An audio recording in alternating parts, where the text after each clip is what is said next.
notice you have a guitar. You look a bit like Buddy Holly as well. Maybe you'll be famous like him someday. Month to month, the first film of the evening is so. This is funny. This movie's interesting for me because for someone who 15 years ago moved to the city of Toronto, you end up staying in a place like similar to that person stayed at, and you meet a lot of really talented artists, like actors, musicians, and whatever.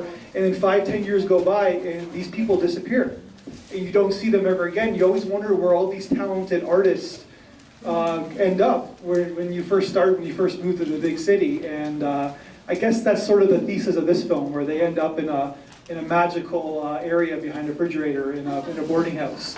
So that's how I took the film. First of all, I thought it was really interesting that they used black and white for reality and color for the dream sequences, which is a complete reversal of what you would usually see. Yeah. And black and white is always interesting to look at.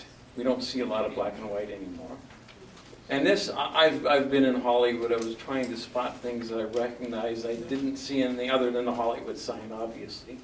But when I go home, I'm going to look up where 1841 Sunset Boulevard is in relation to Vine Street, because it did look vaguely familiar to the places I've seen.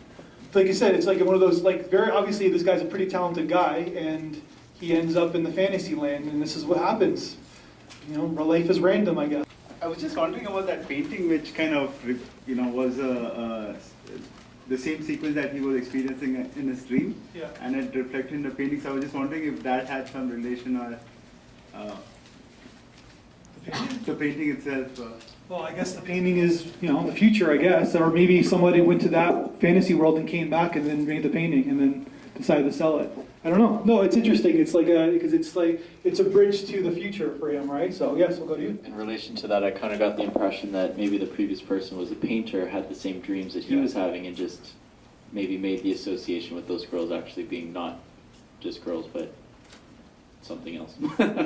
Yeah, I guess back to the whole painting thing, I guess was more my interpretation that it was the painting itself that was maybe haunted or had some sort of spell on it, so wherever the painting goes is kind of where the portal ends up being, or so forth, and it just kind of, all the magic surrounds the painting and whatever embodies that. That was just kind of my take on that. The credits called them succubi, so they're female demons. He's been pulled into some kind of hell or something.